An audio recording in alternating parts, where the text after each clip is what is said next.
Ако вратите на мој Facebook профил до 2015 година, ја дадов оваа идеја на ниво на Македонија.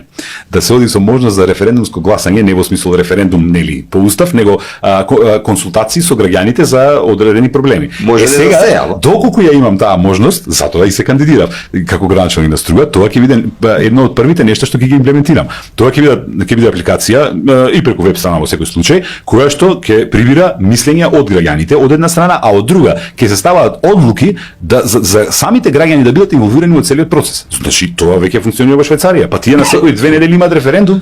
Ако тие може тоа да го направат, зошто не и ние? Зошто да не се прашаат граѓаните на струја, еве, имаме толку финансиски средства, дали мисли дека треба да се потрошат за оваа работа или ова? Која е приоритетна? Секако согласање, мнозинството секогаш добива. Тоа е во секој случај дигитализација комплетна на општина Струја, на училиштата и на сите јавни институции.